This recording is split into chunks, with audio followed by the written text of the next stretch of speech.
Hi, Richard Norton once again here with Senzeben, and we're just discussing different topics, and one that we've been having a chat about is the subject of fear. I love the saying that I read about Gus D'Amato, Tyson trainer, who said fear is the friend of extraordinary people. And the message out there that is that everybody feels fear. It's what do you do about it and what do you do with it. Even Jeff Thompson, my friend in England, used to say those people that say they don't feel fear, say in a combat situation, are either liars or they're stupid. Everybody feels fear. Again, it's what you do with it. And I think, you know, what I've realized out there, and there was a question earlier at your school, Mr. Farboys, when somebody asked about a black belt, what feelings did I have on my first black belt? And I said the first thing that came to mind was fear. And what do I mean by that? Fear of expectation, of what's expected of me, and am I able to live up to that expectation? And this is what people forget, that it's such a natural feeling to have, and it's a good thing. There was a great interview with Nicole Kidman when she was talking about some of the scripts she would get and the roles. She said, I am scared to death of every role I get offered because I'm scared I'm going to get found out finally for not knowing what I'm doing. But you know what that fear makes her do and makes us do? It makes you work hard to deal with those fears. In other words, as an actor, you do more study on the character, on the backtext, on the story, on the delivery. Otherwise, if you were that confident, you'd probably just sleepwalk your way through it and it would become a very mediocre performance. And I think, you know, with martial arts, the same, that fear, Sensei, of course, far more than I could ever, you know, the idea of daring to participate, to step into that ring, to step onto the mat, that fear of being inadequate and everything, the fact that you do it is such a good thing, because if you're going to do it, if you're going to compete, for instance, in a tournament, I remember I competed in the Pan Americans in Jiu-Jitsu way back in Hawaii. It wasn't about the actual day of the match, it was about the months leading up to it where you have to deal with your fear. The fear again of what will my friends think if I get tapped out in the first 2 seconds? What will my instructor think? Gee, my friends think I'm tough. What if I'm up to it? That's all about in here. That's about my own mind, and that journey leading up to the actual day of competing was far more important than the actual day of the battle. Do you know why? Because I'd gone through those fears and I had turned up. I had turned up to that battlefield. I bothered to get on the mat, and that for me was a victory. Whether the actual match resulted in win or a loss, for me I already felt like a winner. And so, you know, I mean, we do talk about fear, but again, you know, the question is, do you fear yourself? And people, when they say, do you fear yourself, what does that mean? And really, it's looking at yourself, fearing, do I fear my anger? Do I fear being judged? Do I fear of losing? Do I fear of being disappointing? Do I fear of not having control? And I'm sure that we can go on and on and on, says Richard, but when it really comes down to it, the fear factor is about, do you fear yourself, means turning yourself inside out and looking at yourself. Do you fear yourself? And if you do, and you can actually say, yes, I do fear myself for a lot of reasons, at least you can continue, by saying it, you can heal those. And even when you heal those fears, they don't go away, but they don't stop you from your better self. Right. And so the fear factor here, you know, fear, what follows fear is anger, what follows anger is frustration, what follows frustration is anxieties. And these emotions in us were actually programmed to us as a child for protection, but they're still in us. And if I could say, the idea of being able to change the chemicals of your DNA.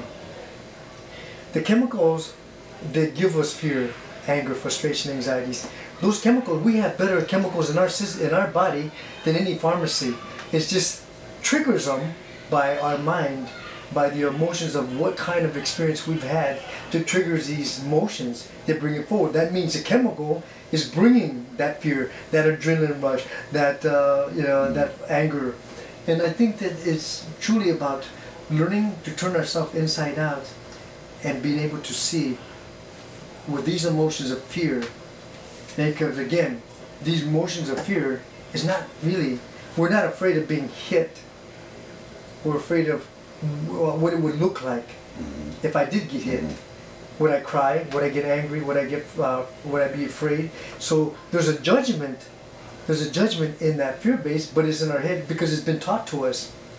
Hey, are we good enough or we're not good enough, and so forth. And I think this is the major point when we talk about a fear base. Either it stops you from your better self or it pushes you forward.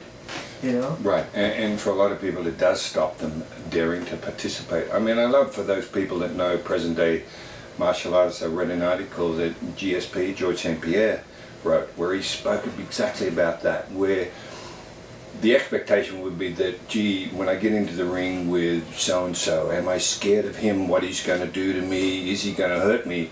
No, his fear again was about self-judgment. If I get knocked out, how bad am I going to look to those people that look up to me, to think that I'm the toughest champion there is out there? But this is why I'm saying fear is a friend of extraordinary people, because what does that make GSP do? Train harder. He just applies himself, he trains harder and harder just to overcome those fears, or at least to do the best to make sure that he doesn't succumb to what he's fearful of. And I think that's a real motivating factor. And Sensei Benny, I love, you told me a story way back, and I wish I filmed the time, when you told me about in the very early days when your fighters were fighting the Thais, when Thais, right, Muay Thai first came in, and you're in the dressing room, and I'm paraphrasing now, sure, and you were talking to one of your fighters because he was feeling fear. And ironically, I don't know whether you remember, but this one time you started to talk about it, a previous match, one of the fighters came in with a broken shin, something like that, a very bad injury, which only compounded the idea of fear, because there was a lot of fear. Oh, the Thais are so strong, their shin kicks, they can break bones and everything else.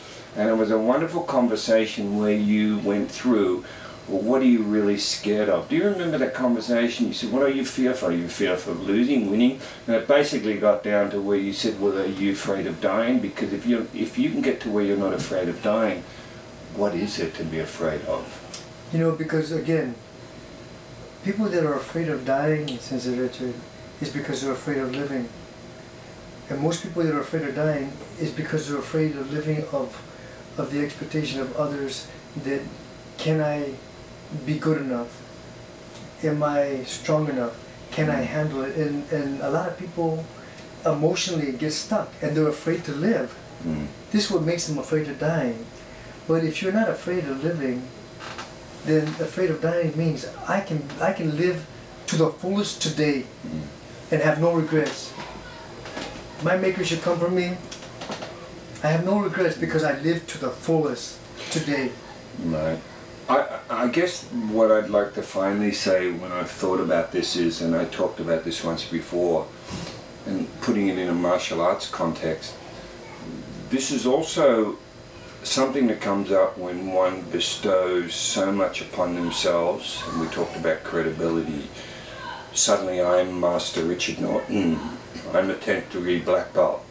The fear of that will often stop me participating because I'm scared of getting found out. So what do?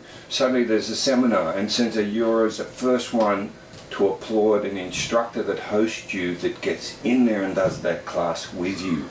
But you know yourself, there's a lot that will not do it. They will sit out, they will keep their arms folded. Why? They're so scared their students are going to judge them and find them maybe to be inadequate.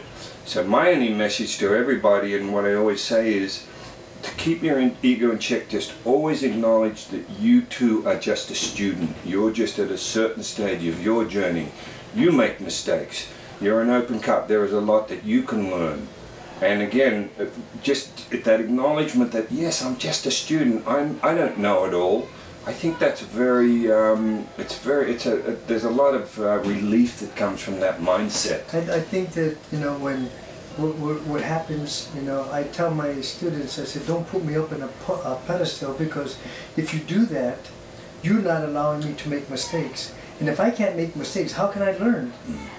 So, you know, as far as that's concerned, you know, is truly when people talk about, you know, degrees of whether they're masters and so forth, I said, you know what?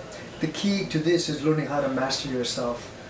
And once you learn to master yourself means learning to turn yourself inside out, that you can actually look at yourself and really say, it's great being you.